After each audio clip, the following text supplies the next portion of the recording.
Good morning, Calallen. Today on CWN, it's Veterans Day. And our football team went to Fun Trackers. I'm Lauren. And I'm William. And today is Monday, November 11th, 2024. Please stand for the Pledge of Allegiance and the pledge to the Texas flag. The Pledge of Allegiance.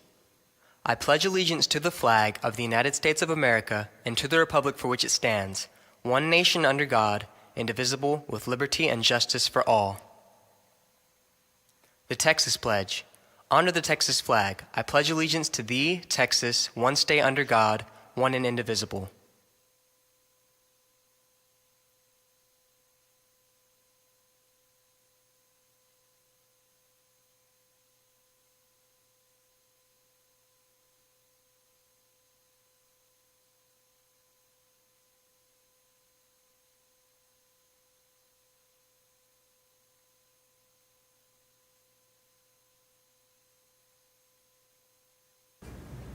Today is Veterans Day.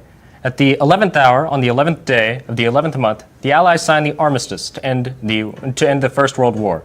Let's take it to one of our history teachers to tell us why this day is important.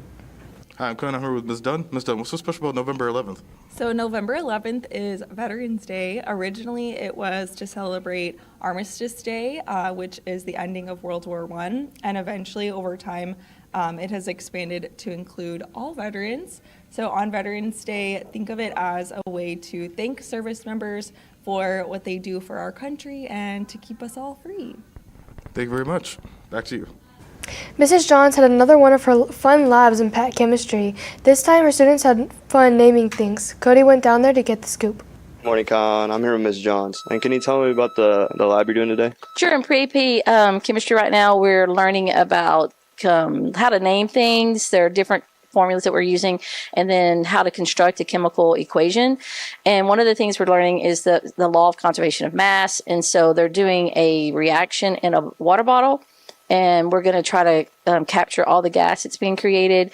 And they're going to do a pre and post mass, and then make a determination on whether or not their reaction followed the conservation of mass. And then if it didn't, look for errors. Where did they lose? How could it not? You know, those kind of things. But it's just an idea to help them see that that's what's supposed to happen, and then think through why it might not have happened. And then also look for signs that a chemical reaction took place, like changes in temperature, changes in color, prediction of making bubbles, any of those kind of things. That's what we're doing today.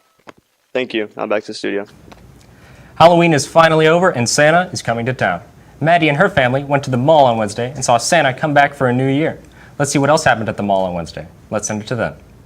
Hey cats, I'm here with Maddie. So Maddie, I heard that y'all went to the mall on Wednesday. How'd that go? Yeah, so Santa came to town. He came to the mall. There were like fireworks and King High School played, which was really interesting. They sounded really good. It was a lot of fun. There were like balloons and face painting, and my brother got a little like balloon sword. It was a lot of fun. There was fake snow. It was a great time. That's cool. Thank you, and back to the studio. The football team had a lot of fun going to Fun Trackers over the week. Kira spoke to Caden Cooper, one of the varsity football players, to see what they did and how fun it was. Let's send it to her. Hey Kat, today I'm here with Caden. Can you tell us how Fun Trackers was? Fun Trackers was fun. We were there. So was the JV and the freshmen. We were there playing mini golf and eating pizza and stuff like that. It was from 5 to 7. It was pretty fun. Thank you, and back to the studio. If you didn't already know, lollipops are still for sale for FCCLA.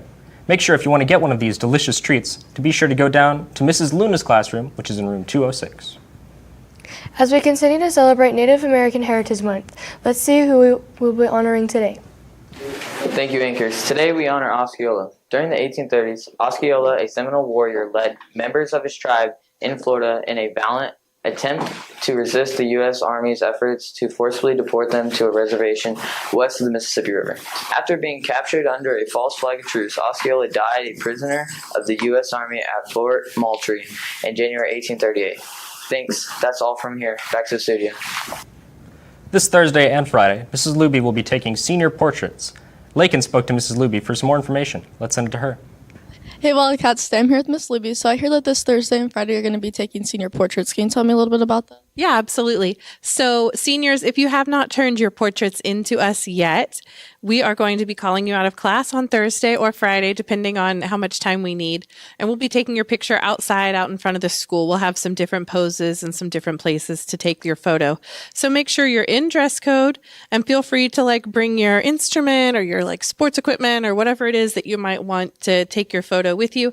And we'll be happy to take your portrait. There will be an opportunity to purchase them after they're taken. Thank you, and back to the studio. Over the weekend, Mr. Jones hosted the Anastasia play. They seem to have had a lot of fun over the weekend preparing for the show. We spoke to Mr. Jones to tell us how it went. Morning, Cats. My name is Adrian Menace. I'm here with Mr. Jones. Mr. Jones, Anastasia played over the weekend. Can you tell me a little bit how every night went? Yeah, so we did it Friday, Saturday, Sunday. It was really awesome. The community turned out. We had some student body there. And I just really enjoyed seeing all the people who, turned out to see all the students who put in all this work for the last 3 months. So really exciting. Now we put a pause on it for a couple of weeks, and then we come back to it to do it for the children and at the elementary schools in a couple of weeks. Yeah. That's great. I'm here with Anna Story, also known as Anastasia.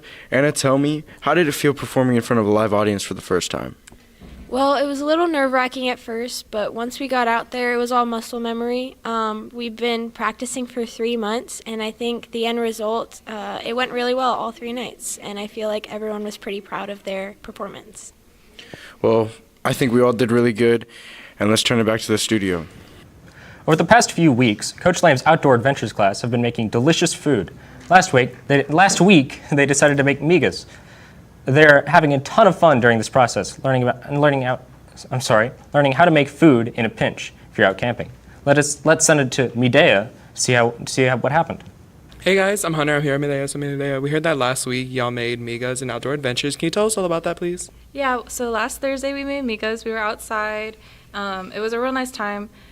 So the way we made them was we started preparing all the different things needed to make them. So we had chopped and diced onions, tomatoes, we had avocado with a little bit of lime and all that stuff, and we even got to chop the tortillas itself. We used corn tortillas and put it into the eggs that we end up cracking and mixing all together, and it was really yummy. All right, perfect. Thank you so much, Medea. That's it from us. Now back to the studio. Attention all Calallen students. If you have makeup hours and would like to make those up, you can come on in November 13th from 8 to 4. Now let's send it over to Callie with Wildcat Media. Thank you, anchors, and welcome back to Wildcat Media. Wildcat Media is sponsored by Sonic America's Drive-In. The Fieldhouse renovation was just approved in Calallen and is super excited to see the turnout in the future. For more on that, check out @Calallen ISD on Instagram. Now it's all for media. Back to the anchors. Thank you, Callie. Now let's send it over to Maddie with the rundown on sports after this quick break.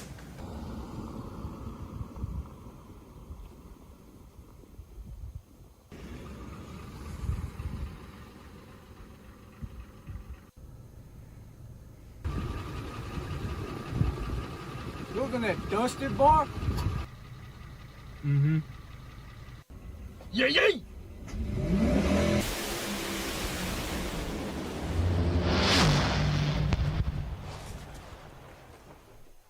Thank you, anchors, and good morning, Wildcats. Calallen Wildcat Sports is brought to you by Southern Charm Home Cooking.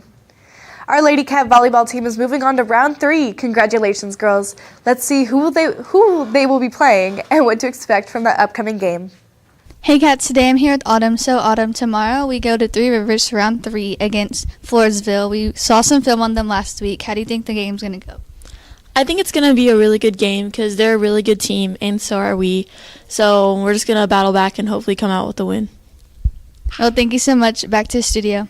Our JV girls basketball team started their tournament last weekend. We spoke with a couple of the players to get more information on that. Let's send it over to them. Hey Cats, I'm here with Caitlin and Alina, 2 of our JV basketball players. So Caitlin, y'all had y'all's first day of y'all's tournament yesterday. How did that go? It went really good. We came together as a team and practice really showed. Yeah. And what was the scores, Alina? We went against Taft first, which was 5-47, and then we went against Ray, and it was 10-23. Well, great job to y'all. Thank you, and back to the studio. This Friday night will be the first round of the state football playoffs. Our boys will be taking on El Campo in the bi-district round. We heard that it is being called the Battle of the Brothers. Let's see when and where this game will be held. Hey Cats, I'm Grant here with Coach Smith. How are we preparing for El Campo, and what are we doing differently?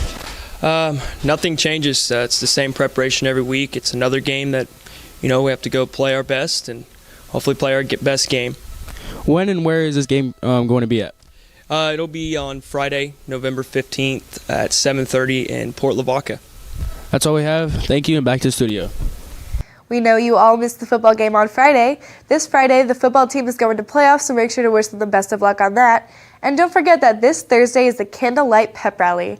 And also, Friday is another dress-up day. Let's send it over to delightful Mrs. Dietrich for more information.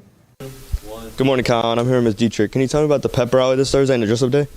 Oh, sure. Be glad to so much. Hey, on Thursday, we have the Candlelight Pep Rally. It's a great tradition. We want y'all to come out and enjoy it, and we burn the CHS and get ready for our team to go to win and beat Port Lavaca.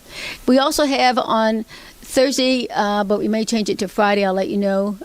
But we will have what's called the next Spirit Day is called a Recreate Day, where you go back and find a picture. You have a memory. You're going to bring that picture with you, and you're going to dress up like that picture. And we're going to take a picture of you dressed up along with that picture. And it will either be Thursday, Friday. I'm going to double check, and then we will get back to you. So start planning on that. If you have like a group picture from middle school or grade school, you can surely get all those people together as well. So that's what we've got coming. It's going to be a great day. If you missed the musical, don't forget the musical will be next Friday on the last day of school. It'll be seventh period. It's $5, and it is fabulous. So we certainly want y'all to come out. If you've never seen a musical, please do. Don't forget Spirit Days. Good luck. And band is going to rock it on Wednesday. Shout out to the band. Good luck, guys. Look at my new duck. Is that not the cutest thing? It's very cute. Thank you so much. Now back to the studio. And that's the latest on Calallen Sports. Now back to the anchors. Thank you, Maddie. And now it's time for James to tell us all about today's weather forecast right after this short break.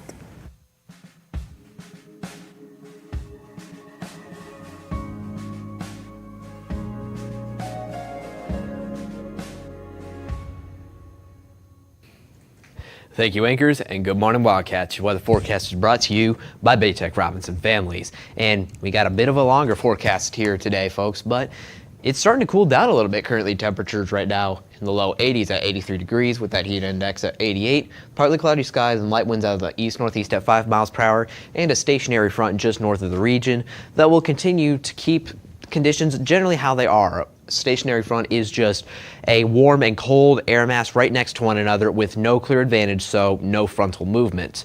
So looking on your Doppler radar, of course, you can see there is no rain, although you can get some pop-up showers and thunderstorms from stationary fronts. We're not looking like there's going to be any today. And also, all of those weather alerts are out of effect. But we did have a fog advisory this morning, so continue to watch the roads these next few days through the week because foggy conditions will continue to be possible. Hurricane Rafael has officially entered the record books as a major hurricane with a Category 3, 120 mile per hour landfall in western Cuba before dissipating yesterday in the Gulf of Mexico. But the Atlantic is stirring again with the western Caribbean Sea, looking like it might produce another storm. And frankly, it's about time for this season to end. This has been an extremely destructive season, and hopefully this does not produce any storms. Now looking on your 2 to 10, of course, that stationary front remaining in the forecast. Those wind speeds ranging from near calm at 2 and 10 p.m. to about 10 miles per hour at 6 p.m. with those temperatures maxing out at about 87 degrees with that heat index at about 91. But here's the crazy thing. Tonight and on Saturday, we will have 2 meteor showers reaching their peak intensity. Tonight will be the northern Taurids, which is not a big meteor shower, about 5 meteors per hour, but the meteors are particularly intense, many of them falling into the bolide or fireball class, so watch for those.